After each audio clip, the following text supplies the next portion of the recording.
Pues efectivamente, ahora vamos a hablar del final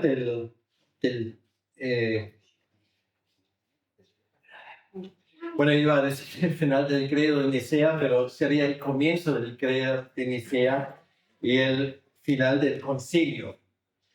Y simplemente quiero mencionar algo que es un dato curioso. En algunas constituciones europeas, pues se invoca el nombre de Dios. Por ejemplo, la Constitución suiza empieza con las palabras en nombre de Dios Todopoderoso. Pero lo que se lleva la palma, y esto es normalmente poca gente lo sabe, es la Constitución de Grecia. No sé si la habéis leído alguna vez, ¿no? Bueno, hay que leer constituciones porque a veces las cosas que te salen son sorprendentes. Bueno, dice, y bueno, lo voy a leer lento y en griego, y algunos, a ver si escucháis la palabra clave, ¿vale? En onomati tis aias homoousiou que adiaretu triadas. Sí, homoousiou. Eso quiere decir en español, en nombre de la Santa Consustancial e Indivisible Trinidad. Que luego nadie diga que el Concilio de Nicea, después de 1700 años, no haya dejado huellas. Es la Constitución actual del año 1975, o sea, después de haber derrocado a la monarquía. Pues sale la palabra clave, la palabra homoousios, y esto obviamente demuestra una cosa, que incluso en un texto secular, como puede ser una constitución, para los griegos estos logros de Nicea eran suficientemente importantes. No eran como los suizos que simplemente dicen Dios es todopoderoso, sino lo definen con una exactitud teológica que esto se lee casi como un texto teológico, ¿vale? Bien, pues en esta tercera ponencia, ahora vamos a sumergirnos un poco en la controversia cristológica y trinitaria del Concilio de Nicea. Y quiero que sintamos un poco el esfuerzo que hicieron los presentes para llevar a cabo ese documento único que es muy pequeño, muy corto, pero es el fruto de su trabajo, es el original del credo de Nicea y es posiblemente no la versión que tenéis en la mente, luego lo explico un poco. Entonces lo digo simplemente al inicio porque algunas cosas se van a repetir, pero esto es parte de mi esfuerzo didáctico porque quiero que os sentís un poco aparte. Bueno, ya sabéis la estrategia que tengo, vamos a viajar juntos y quiero que sentís un poco esas luchas que había para conseguir esto. Entonces hoy vamos a emprender el viaje final a este concilio de Nicea, el año 325, eso ya todos lo sabemos, donde podríamos decir la fe cristiana se forjó en el fuego de la verdad. Vamos a acercarnos de nuevo a Nicea, lo que hoy se llama Iznik. No sé si alguien lo ha buscado en Google Maps. Sí, todo el mundo, pues me alegro mucho. Pues ya sabéis dónde está, incluso si os empeñáis podéis ver allí las vistas bonitas del lago, que sabéis cómo se llama. Bueno, luego os doy ideas, ¿vale? Para entrar un poco en esto, porque esto hay que ubicarlo, por lo menos. Estamos ahí en una luminosa tarde de junio y de nuevo la ciudad pulsa con un fervor que parece detener el tiempo, con sus callejones estrechos que resuenan con el sonido de móviles y también los pasos apresurados, el roce de pergaminos enrollados, el murmullo de voces que oran en diferentes lenguas, en griego, latín, siriaco, persa, copto, como un río que fluye hacia el cielo. De nuevo sentimos la tibieza del sol poniente que baña las casas de adobe con un resplandor anaranjado. mientras el aroma y el humo de hierbas secas quemadas en pequeños braseros por los peregrinos que aún están en la ciudad se eleva hacia el aire. De nuevo escuchamos el tintineo de monedas en bolsas de cuero, el crujir de sandalias en la grava, el susurro de himnos que se alzan desde patios abiertos. Estamos ya cerca del Palacio Imperial, en un salón vasto donde la luz se filtra por ventanas altas, iluminando asientos de obispos, sus rostros marcados por el peso de la historia y de la responsabilidad que llevan en estos momentos sobre sus hombros. Sus manos apretando callados ya gastados.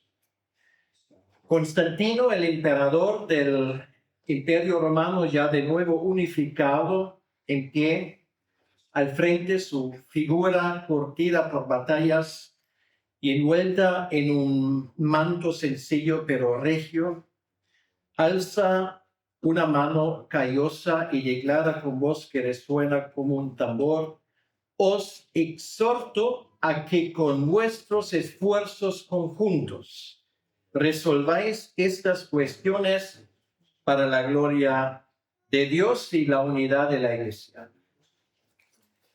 Constantino, el emperador, preside desde un trono elevado. Su túnica púrpura resplandece como un faro. Las joyas que lleva destellan en su pecho, una corona dorada brilla en su cabeza. Sus ojos firmes, atentos, evaluadores, recorren la sala, su rostro tenso por una impaciencia creciente. Todo el mundo allí nota la tensión, el aire vibra como una cuerda tensa y el calor sofoca. Y una pregunta resuena en el corazón de todos: ¿cómo describir a Dios? ¿Cómo describir a Cristo? ¿Cómo describir al Espíritu Santo en palabras humanas sin perder ni un ápice de su ministerio infinito? ¿Cómo definir lo indefinible? De nuevo, si esto fuera una clase de seminario, te daría ahora una tarea, y esto sería: olvídate de todos los credos y intenta escribir tú un credo que refleje esto, para que veas que esta es una tarea casi sobrehumana. Nosotros lo tenemos fácil porque otros han hecho ese trabajo por nosotros, pero llegar a tener esas fórmulas requiere más que perspicacia teológica. Personalmente estoy convencido de que requiere la asistencia directa del Espíritu Santo. Aunque no llegamos a decir que esos credos son inspirados por el Espíritu Santo como la Escritura, pero son guiados. Esto por lo menos es mi convicción firme. Entonces hoy en esa tercera ponencia viviremos el momento culminante del Concilio de Nicea. Esa lucha apasionada por articular la cristología. ¿Quién es Cristo? Dentro de la Trinidad. ¿Qué es la Trinidad? Confesamos un Dios, pero en 3 personas. Y la redacción del credo que unirá a la Iglesia durante los próximos siglos hasta el día de hoy. Estamos aquí en julio del año 325, donde la fe arde y la historia se escribe. Estamos en el corazón del salón donde obispos, teólogos y un emperador buscan capturar lo eterno en un esfuerzo que resuena 1700 años después en nuestras iglesias, en nuestra fe y en nuestra propia vida. Para situarnos, recordemos y retrocedamos una vez más al contexto que nos trajo aquí. Hace apenas 12 años, en el año 313, salió el Edicto de Milán, promulgado por Constantino y Licinio, que marcó un giro histórico. Una vez más quiero citar Eusebio de Cesarea, nuestro fiel cronista que escribe en su historia eclesiástica: la luz de la paz brilló de nuevo y los cristianos liberados de la persecución cantaban himnos de victoria a Dios, el autor de todo bien. Nos imaginamos de nuevo el alivio que recorrió el imperio. Las catacumbas, esos túneles fríos y oscuros bajo las calles de Roma, se vaciaron. Los cultos ahora se podían celebrar al aire libre o en casas particulares.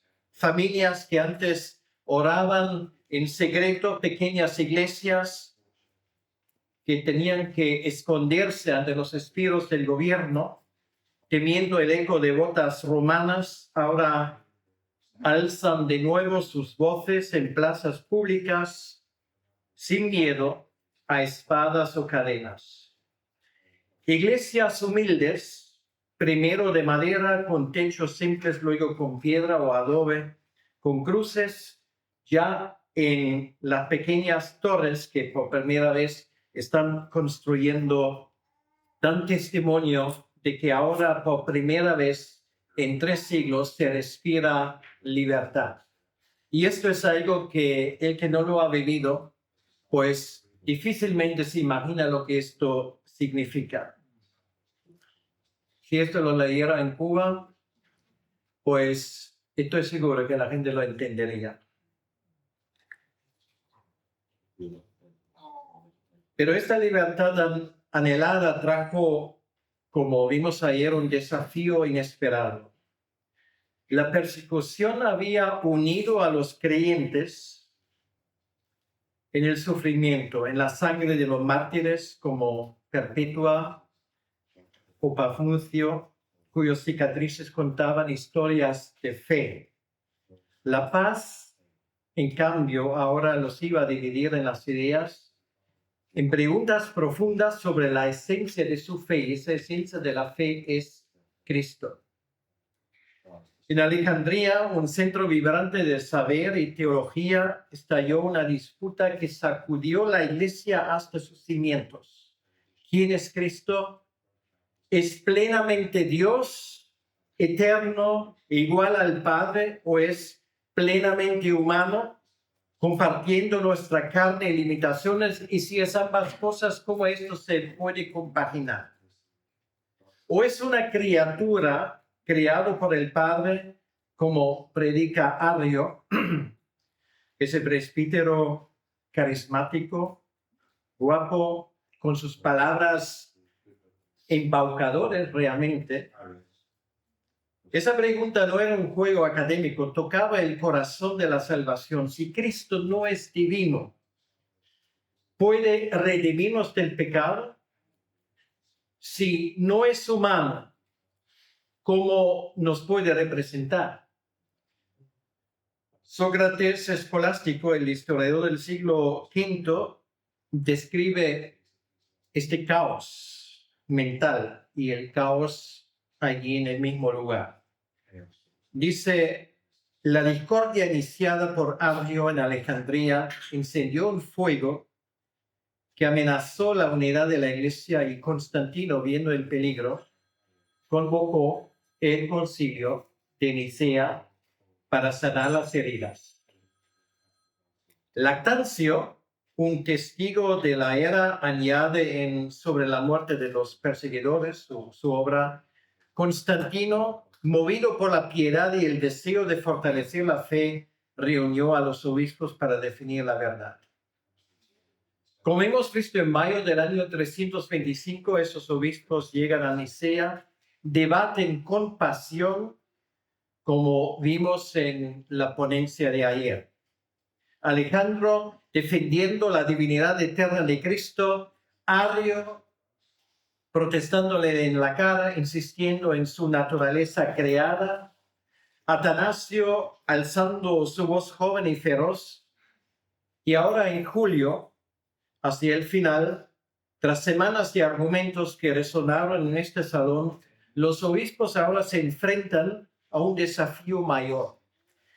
¿Cómo van a articular una respuesta unificadora, un credo que capture la verdad sobre Cristo, sobre Dios, y una a la iglesia desde Roma hasta Persia, y desde España hasta el río Rin y hasta Bretaña? Sientan la urgencia, el calor del salón pesa como una manta, el murmullo de 300 voces vibra, el incienso flota en volutas, los pergaminos crujen. La iglesia está en una encrucijada y vosotros estáis en medio, en Nicea, donde la fe se juega su futuro. Sosomeno, el historiador del siglo V, añade: Nicea se llenó de una multitud diversa, obispos, seguidores, todos conscientes de la importancia de este concilio divino. Pues este es el escenario donde la fe se define, y ahora vamos a ver cómo esa historia acaba, si es que haya acabado. El corazón del concilio, como dije antes, es la cristología. ¿Quién es Cristo? Plenamente Dios, plenamente hombre, ambas cosas, 50-50. Al final puede ser una mistura, una criatura creada, como predicaba Arrio, la primera creación, la más excelsa del Padre, pero no plenamente divino. Atanasio, una voz clave en Nicea, como hemos visto, escribe en su obra sobre los decretos de Nicea. La pregunta era vital. Si Cristo no es Dios, nuestra salvación se pierde, pues solo Dios puede redimirnos. Como hemos visto, Alejandro de Alejandría, su discípulo y su discípulo Atanasio defienden que Cristo es eterno, consustancial, homoousios, es la palabra, al Padre, al Dios verdadero, y siendo de esa manera Dios verdadero de Dios verdadero. Arrio, por su parte, sigue en sus 13. Cristo es creado, subordinado, una criatura excelsa, eso sí, pero no igual al Padre. Para Alejandro y Atanasio, Cristo es como la luz del sol, inseparable del Padre, coeterna, brillando con la misma esencia. De nuevo cito a Atanasio, que escribe en su obra sobre la encarnación: el Hijo es una imagen perfecta del Padre, eterno, no creado, pues solo así puede salvarnos. Y para Arrio, sin embargo, es simplemente un rayo emitido por el sol, creado, distinto, con un comienzo en el tiempo. Atanasio cita a Arrio en contra de los arrianos en esa obra, y dice: el Hijo tiene un comienzo, según él, pero Dios es sin comienzo. Esa frase en más que una ocasión se puede escuchar de la boca de Atanasio durante el concilio. Y los obispos sienten el dilema: si Cristo no es divino, puede vencer el pecado, puede vencer la muerte. Y si Él no es humano, ¿cómo nos puede representar? Ahora, imaginamos este salón donde debaten sobre estas cuestiones con pasión. Sus voces se alzan, las manos gesticulan, porque ahí dependía mucho de la solución de todo esto. No tenían tablets, pues tenían que garabatear en pues, papiros. Y Eusebio, describiendo esto, escribe: el concilio fue un torbellino de argumentos, cada uno buscando la verdad sobre Cristo. Y una vez más, esa pregunta no es de escritores de teólogos, es una pregunta, como se suele decir, existencial, porque depende literalmente de nuestra existencia de ellos. Toca la fe de millones, desde pescadores sencillos en la costa de Galilea hasta mercaderes en los mercados de Roma o soldados vigilando la frontera con Persia o con Britania. A los obispos el calor del salón le pesa como una manta. El humo de las lámparas pica sus ojos y el incienso llena sus pulmones. Se dice que es sano. No lo sé si ellos lo sabían. Su corazón late con una urgencia de encontrar una respuesta. Ahora, la controversia no se detiene en Cristo, se extiende a todo lo que nosotros llamamos la Trinidad, el misterio de un solo Dios en tres personas, Padre, Hijo y Espíritu Santo. ¿Cómo entender esto sin caer en errores? No sé si has intentado explicar alguna vez la Trinidad a alguien que dice, bueno, yo no sé lo que es. Bueno, es como un jabón enjugado que cuando quieres cogerlo, pues se te escapa. Mejor no digas nada, porque cualquier cosa que puedes decir se puede volver en tu contra. Este es el problema cuando estamos intentando definir lo indefinible. Atanasio escribe sobre los secretos de Nicea una obra suya. Defendimos la fe en un solo Dios, Padre, Hijo y Espíritu Santo, sin dividir la esencia divina. Obispos del Este formados en la filosofía griega buscan términos precisos, términos que apenas se usaba hasta el momento, como usía, sustancia. Sustancia es la palabra latina, ¿vale? Que intenta describir la misma cosa. O hipóstasis, que en latín, pues, se define como persona, es una palabra que hasta el momento prácticamente nadie lo ha usado. Para articular, para hacer un intento de captar ese misterio. Los del oeste más prácticos quieren un lenguaje claro que los fieles entiendan, desde Roma hasta Hispania. Sócrates escolástico relata: la discusión sobre la Trinidad fue intensa, con los obispos buscando un equilibrio entre la unidad de Dios y la distinción de las personas. Cualquiera siente la complejidad de este asunto. Un obispo de Antioquía propone una analogía. Hermanos, no podemos decir que Dios es como un manantial, el Hijo como un río, el Espíritu Santo como el agua que riega, pero los demás lo rechazan, temiendo que con esto íbamos a tener otra división. Otro de Roma se levanta y dice: sugiero que lo entendamos como si el Hijo, Dios el Padre, el Hijo y el Espíritu Santo es como el sol, su luz y su calor. Pero es insuficiente. ¿Os das cuenta que esto es la cosa que a veces nos dicen? Bueno, si quieres explicar esto, usa esto. Esto todo fue rechazado en el concilio de Nicea. Y sin embargo, nosotros 1700 años más tarde, en nuestros cursos de discipulado, bueno, no en el tuyo, pero en otros de menor calidad, pues usan exactamente esas analogías que no sirven realmente para nada, porque son todos sin excepción heréticos. La Trinidad no es solo una cuestión teológica, es el núcleo del misterio de Dios, la base de la fe que sostiene la Iglesia. Ahora, en medio del debate, una palabra empieza a tomar forma, emerge como clave. La palabra homoousios, que significa consubstancial o de la misma sustancia.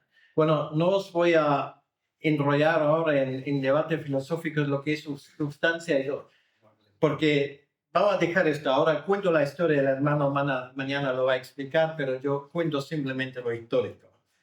Es más fácil para mí. Y dejo el muerto cargado. Entonces, este término afirma que el Hijo es igual al Padre, no creado, eterno, Dios verdadero, de Dios verdadero, compartiendo la misma esencia divina. Es una palabra audaz, pero en aquel entonces polémica a la vez. Atanasio escribe, cito: homoousios afirmó la unidad del Padre y el Hijo, asegurando la verdad de la fe. El impacto era tremendo. Algunos obispos como Alejandro y Atanasio lo abrazan con fervor, viendo en ella la defensa de la divinidad de Cristo. Otros, particularmente los del este, dudan, temiendo que el homoousios mezcle el Padre y el Hijo en una sola entidad, borrando su distinción. Sócrates, no el filósofo, sino el historiador, dice: el término homoousios fue disputado con vehemencia, pero al final venció por su claridad en afirmar la divinidad del Hijo. La tensión en la sala sube. Un obispo de Siria pregunta: ¿no implica esto entonces que el Padre y el Hijo son lo mismo, si tienen la misma esencia, la misma sustancia? Atanasio responde: no, son distintos en persona, pero uno en esencia. De nuevo se escribe en los pergaminos, hay propuestas, se está intentando encontrar una fórmula como expresar todo esto. Luego se tachan las propuestas, hacen intentos de ser más precisos, y Constantino desde su estrado lo está observando. ¿Qué están haciendo? Aquí me estoy jugando la unidad de mi reino y estos debaten sobre una palabra. Claro, él siendo emperador político pues ya tiene otro problema, pero él ve que la cosa se le va de la mano y se pone impaciente. Y Eusebio escribe: el emperador, deseando un credo claro, aprobó el homoousios para terminar la cosa, no porque lo haya entendido, ¿vale? Sino dice: vale, pues esto es lo que vamos a aceptar, instando a los obispos a aceptarlo. Pero no todos están de acuerdo. Claro, es que Constantino ha sobreestimado la terquedad de los teólogos. Entonces, esto es la primera vez que esto surge de cierta manera a la superficie. Filostorgio, un historiador arriano del siglo V, lo critica desde su perspectiva y dice: homoousios fue impuesta por la fuerza, confundiendo la fe y dividiendo a los fieles. Bueno, esto es lo que los testigos de Jehová nos cuentan hasta el día de hoy. Algunos obispos, como Eusebio de Nicomedia, cercano a Arrio, proponen alternativos como homoiousios, o sea, añadiendo una i, lo cual quiere decir similar en sustancia, un término que suaviza la igualdad, pero es rechazado por la mayoría. Imaginamos ahora el peso, o sea, la ortodoxia depende ya de una letra, ¿vale? Hoy día dicen: bueno, homoousios, ¿qué más da? ¿Vale? Lo importante es que prediquemos a Cristo. Bueno, esto suena muy bien, pero la pregunta es: ¿y qué Cristo exactamente estamos predicando? ¿Vale? Pues no es en vano que Juan termina su carta tremendamente cristológica, que es primero de Juan, con la sencilla frase: cuidado con los ídolos. Ahora, me vas a decir, y por favor, explícame dónde en 5 capítulos Juan habla de los ídolos. En ningún sitio. Y en todos los sitios, porque ¿cuál fue el problema? Un Cristo que no era Cristo, porque no era plenamente humano. Este fue el ídolo, y esto es precisamente el problema. Aunque fuera solamente una letra, esa letra lo decide todo. Tras semanas de debate, los obispos se lanzan a la tarea finalmente de redactar el credo. Ya están marcados sus rostros por la falta de sueño. Todo el mundo está agotado y muchas veces dicen los cronistas que las lámparas no eléctricas, sino de velas de aceite, arden hasta la medianoche. El sudor ya brilla en sus rostros, las túnicas están húmedas por el calor. Y finalmente, Atanasio lo resume, dice: el credo finalmente fue forjado con oración, esfuerzo y la guía del Espíritu. Bueno, casi suena como Churchill con sudor y lágrimas. Y una tercera cosa que ahora se me ha pasado. Pues el proceso era arduo. Obispos discuten en griego, el idioma preferido de la mayoría, pero hay traductores que tienen que traducir continuamente porque todo el mundo lo tiene que entender y no todo el mundo hablaba griego ahí presente. Lo tienen que traducir al latín, al copto, al siriaco, posiblemente también a lo que era el persa antiguo. Algunos proponen textos basados en credos locales, pero Sócrates escolástico relata que el credo finalmente fue aceptado por la mayoría tras largas discusiones, uniendo a la iglesia bajo una sola confesión. Y ahora viene el momento solemne. Así, el texto emerge, finalmente leído por primera vez por un obispo, su voz resonando en el salón donde ya puedes escuchar un alfiler cayendo al suelo. Creemos en un solo Dios, Padre Todopoderoso, Creador de todas las cosas visibles e invisibles. Y en un Señor Jesucristo, Hijo de Dios, unigénito, engendrado del Padre, es decir, de la sustancia del Padre, Dios de Dios, luz de luz, Dios verdadero de Dios verdadero, engendrado, no creado, consustancial, homoousios, al Padre, por quien todas las cosas fueran hechas, tanto las que están en el cielo como las que están en la tierra. Y por nosotros los hombres, y por nuestra salvación descendió y se encarnó. Se hizo hombre, padeció y resucitó al tercer día, ascendió a los cielos y vendrá a juzgar a los vivos y a los muertos. Y en el Espíritu Santo.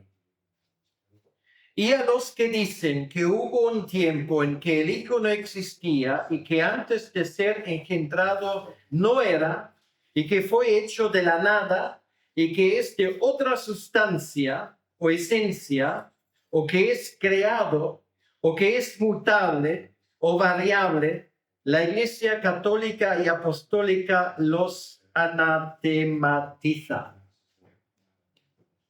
Pues esto fue resultado de 3 meses de debates y de trabajo. Solamente 4 comentarios sobre ese credo.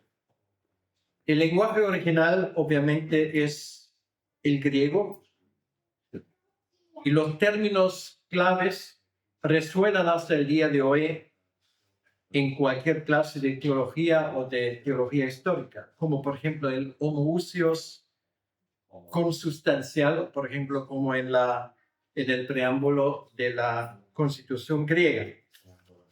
Son centrales para su significado teológico, ya que rechazan la idea ariana de que el Hijo es de una sustancia diferente a la del Padre. Y esto no solamente es una cuestión teológica, es cuestión de vida o muerte. En segundo lugar, lo habéis notado, es un credo, pero tiene un anátema al final, una condenación. La última sección que incluye estos anatemas fue parte integral del credo original de Nicea y refleja la condena explícita de las enseñanzas arianas que sostenían que el Hijo tuvo un comienzo y no era coeterno con el Padre. Habéis notado también que esto es muy distinto de lo que se llama el credo de los apóstoles. Bueno, muy distinto no, pero es distinto. ¿Cuál es la diferencia? Bueno, eso lo que hoy se llama credo de los apóstoles, el término teológico es el niceno-constantinopolitano.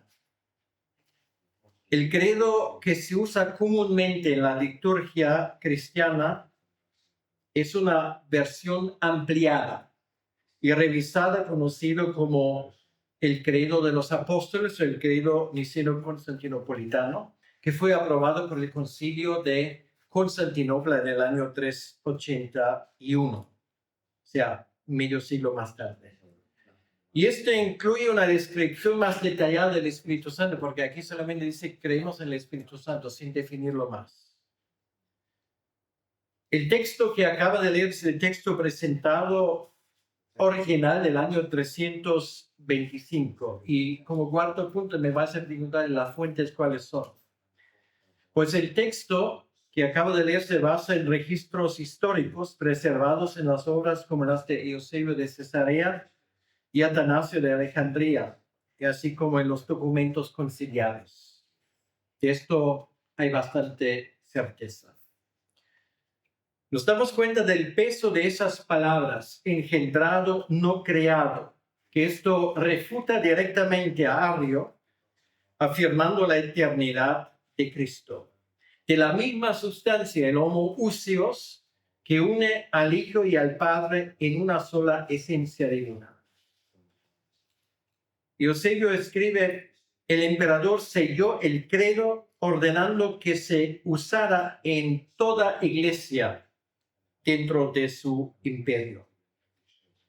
Constantino, con su túnica púrpura, ondeando, asiente, su mano alzada, su voz firme, exclama que este sea el credo de todos. Si hubiese vivido hoy, hubiese añadido de todas. Pero no todos lo aceptan. Arrio y un puñado de seguidores se resisten, negándose a firmar, enfrentando el exilio. Sosomeno relata, los disidentes fueron apartados por la verdad del credo, pero la verdad del credo prevaleció. Imagínate ahora los pensamientos que puedan haber cruzado por la mente de los presentes, una vez que se pone esta versión de cierta manera para votación. El credo se lee y en su mente ya están votando. Yo voy a estar en favor, voy a estar en contra. Muchos alzan la mano en su intento, en su interior, diciendo sí, convencidos de que la captura de ese credo refleja la fe que profesan. Otros dudan, susurrando otra vez a sus vecinos, ¿realmente homoousios es la palabra correcta? ¿Se debería decir esto? La redacción del credo no fue un momento, sino un proceso agotador, un esfuerzo colectivo que duró días, noches, semanas, meses. Atanasio escribe, cada palabra fue probada, cada frase moldeada con cuidado, buscando fidelidad al Evangelio. El proceso era complejo. Figuras como Ocio de Córdoba, un obispo español cercano a Constantino, juegan un papel clave, mediando entre facciones, buscando consenso. De nuevo, Sócrates escribe, Ocio con su sabiduría ayudó a forjar el credo, guiando a los obispos hacia la unidad. Bueno, de nuevo, voy a ponerle un pequeño monumento a este Ocio de Córdoba. Ya lo mencioné ayer, algunos me han hablado que parece un personaje fascinante. Luego hay un detalle que vamos a hablar. Él nació en el año 256 en Córdoba, obviamente, y asumió el episcopado en el año 294, guiando a su pueblo bajo la sombra de la persecución. Vivió los peores momentos de la persecución de Diocleciano y sufrió. Fue encarcelado, azotado, pero nunca doblegado. En Nicea su presencia es un faro. Con casi 70 años, su figura envuelta en un manto de lino blanqueado por el sol hispano se alza en el salón del concilio.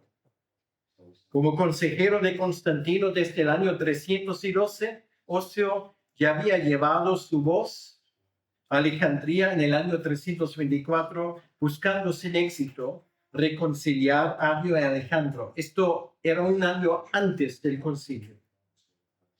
Pero ahora, en el año siguiente, en el 325, su presencia y su don mediador y su perspicacia teológica son claves.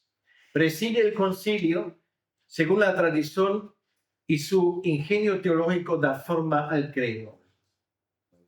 Atanasio escribe: Ocio con su claridad defendió el homoousios, asegurando que el Hijo comparte la esencia del Padre.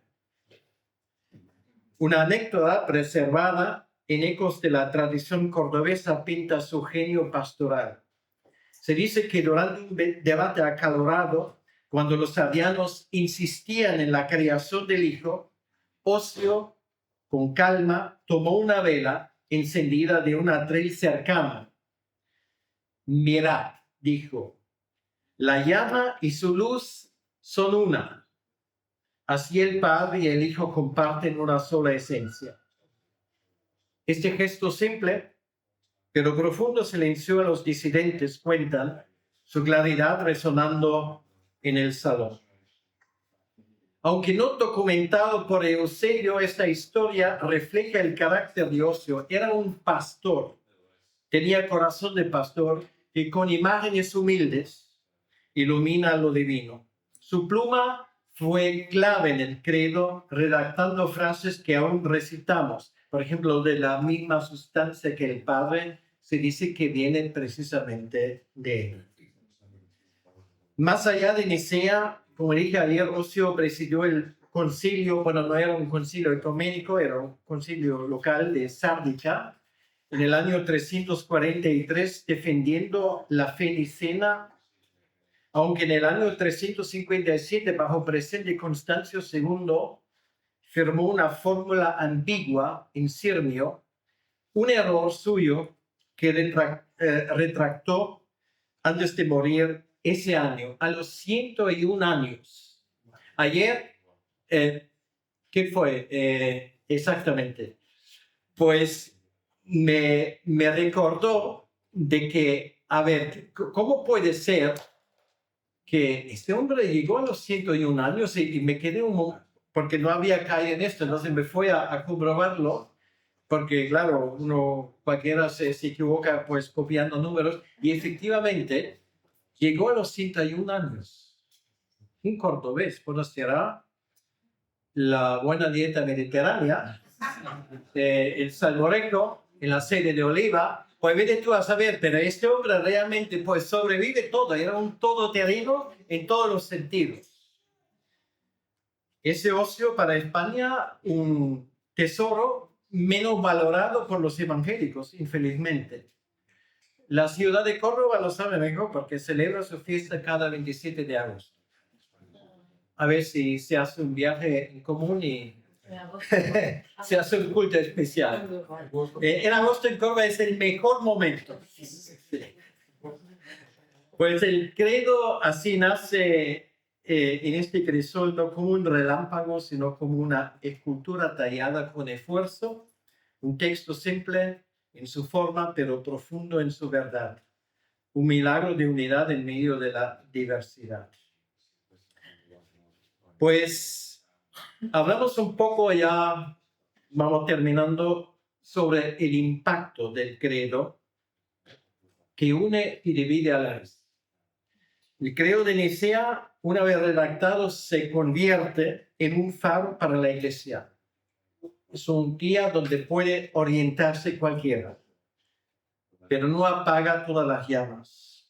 Une a la mayoría, obispos firman, llevándose el texto a sus iglesias hasta el extremo, como hemos visto, las columnas del Hércules por un lado, Persia, el norte, el sur, pues a todos los sitios del Imperio Romano va este texto. Sócrates escolástico escribe: el credo de Nicea fue un hito, un credo eterno que dio a la Iglesia una confesión clara. Ahora ya salimos nosotros también de Nicea. Los obispos pues parten por caminos polvorientos, cruzando ríos y colinas, usando barcos, cruzando el Mediterráneo, llevando pergaminos con el credo escrito con tinta fresca. En iglesias humildes, el texto se lee en voz alta, ya se hacen las primeras traducciones al latín. Su voz resalta en la asamblea. Se oye en todos los sitios: creemos en un solo Dios, Dios de Dios, luz de luz, engendrado, no creado. Fieles, pescadores, mercaderes, soldados, madres, escuchan, sus corazones se alzan, sus manos se cruzan en oración. Eusebio escribe: el credo se extendió por el imperio, amplificando la fe y fortaleciendo la iglesia. Pero no todos lo aceptan. Había un puñado de seguidores como Eusebio de Nicomedia se resisten, negándose a afirmar. Constantino, con autoridad imperial, los exilia, enviándolos a tierras lejanas, sus túnicas ondeando al viento mientras parten bajo la mirada de desprecio de los demás de la ciudad. Sofomeno relata: los disidentes fueron apartados, pero la verdad del credo prevaleció. Sin embargo, la idea de Ario no muere. Sus seguidores, los arianos, persisten, especialmente en el este, donde Eusebio de Nicomedia regresa años después, ganando cada vez más influencia y desafiando al credo. Atanasio, el gran defensor de Nicea, enfrentará exilios por su lucha, escribiendo tratados como aquel contra los arianos para refutar sus ideas. Sócrates escribe: Nicea fue el comienzo de la victoria de la fe, pero las luchas continuaron por décadas. El credo de Nicea no fue un final, fue un comienzo. Se convierte en la base de la fe, recitada en iglesias, enseñada a generaciones, un puente que conecta Nicea con el Concilio de Constantinopla en el año 381. Ese concilio lo ampliaría. Y hoy, 1700 años después, lo recitamos también los protestantes en muchas iglesias, nuestras voces unidas a las de aquellos obispos, a sus manos temblorosas, a sus pergaminos. Nicea vive en cada palabra del credo. No se inventó la Trinidad, simplemente se resumió en palabras sencillas, sin tocar en ningún momento el misterio que engloba. Nicea vive en cada palabra del credo, en la fe que une a millones. Y finalmente hagamos un esfuerzo a reflexionar sobre este esfuerzo extraordinario. La cuestión sobre el tapete era cómo capturar a Dios en palabras humanas, cómo articular la cristología. Cristo verdadero, Dios verdadero, verdadero Dios, verdadero hombre, y la Trinidad, un Dios en tres personas, en un texto breve que se graba en el corazón de millones. El credo de Nicea no pretende explicar a Dios. Es una adoración. Se puede cantar. Se confiesa con humildad y audacia. Atanasio escribe: el credo no agota el misterio de Dios, lo guía hacia nosotros para que creamos. Los obispos de Nicea, finalmente agotados, sudorosos, se enfrentaron a lo eterno, sabiendo que sus palabras eran insuficientes, pero movidos por la fe, por el Espíritu que los guiaba. Y de nuevo estamos ante ese reto y nos preguntamos: ¿qué habrías sentido tú, qué habría sentido yo, cuando finalmente se lee el credo en voz alta? Algunos dicen que por alguna cara se corrieron lágrimas. ¿Qué habrán pensado los allí presentes cada uno? ¿Esto es suficiente? ¿Realmente vamos a tener que mejorarlo o esto ya es definitivo? Eusebio reflexiona cuando escribe: el credo de Nicea fue un don divino, un testimonio que fortaleció la iglesia. ¿Y qué nos enseña esto hoy, 1700 años después?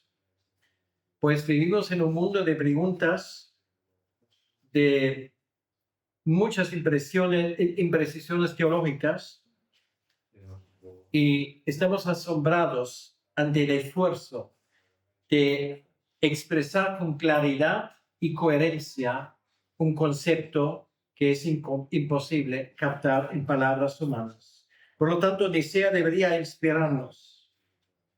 La fe no necesita resolver todo, pero sí, la fe necesita ser confesada con voz alta, con claridad y, si hace falta, con valentía. Y los tiempos que corren hoy se prestan para esto. ¿Cómo expresamos nuestra fe hoy en palabras sencillas, adecuadas? Nicea nos llama a ser audaces como aquellos obispos, a enfrentar lo indefinido con humildad, sabiendo que Dios trasciende nuestras palabras, pero al mismo tiempo nos invita a hablar de Él. Pues, mis queridos, hemos estado en Nicea. Mañana volvemos a nuestras casas. El calor de julio del año 2025, parecido a aquel del año 325. En este salón lleno de murmullos, inciensos, pergaminos, pasiones, hemos sentido el peso de definir lo indefinible, de articular la cristología de Cristo, la Trinidad de Dios, en un credo que nació entre sudor y oración. Hemos escuchado a Atanasio con su voz feroz, a Alejandro con su fe profunda, a Constantino con toda su impaciencia y con su poder, a 300 obispos que agotados forjaron un texto que se ha creado para permanecer. Hace 1600 años, en aquel salón, la fe cristiana tomó forma. No se inventó, simplemente se definió con más precisión. Y vosotros habéis estado allí, en el corazón de este momento, reviviendo un drama que define nuestra historia, también nuestra fe. Si os preguntan cuando volváis donde habéis estado, podéis decir: en el concilio de Nicea lo hemos pasado muy bien. El credo no es un relicto antiguo, es nuestra fe viva expresada en palabras sencillas. Una vez más cito a Sócrates escolástico. Dice: Nicea dio a la Iglesia un credo eterno, a pesar de las luchas, permanece como guía. Y cuando decimos creemos en un solo Dios, estamos en Nicea con Pafnucio, con Espiridión, con Atanasio, con Constantino, que ya sé que casi son como hijos amigos vuestros. ¿Cómo vivimos la fe de Nicea en un mundo donde el misterio de Dios sigue siendo imposible de definir, pero posible de confesar? La historia está viva. Nicea no es pasado remoto. Es nuestra fe, es nuestra iglesia, forma parte de lo que somos. Pues muchas gracias por viajar atrás en el tiempo para revivir este concilio, por forjar el credo con nosotros. Hemos completado ya aquí nuestro viaje, pero la fe de Nicea sigue resonando, invitando, guiándonos hacia el amor de Cristo, la gloria del Padre, la vida del Espíritu. Muchas gracias por haberme escuchado con paciencia y si Dios quiere, pues en otro momento lo veremos. Que Dios os bendiga.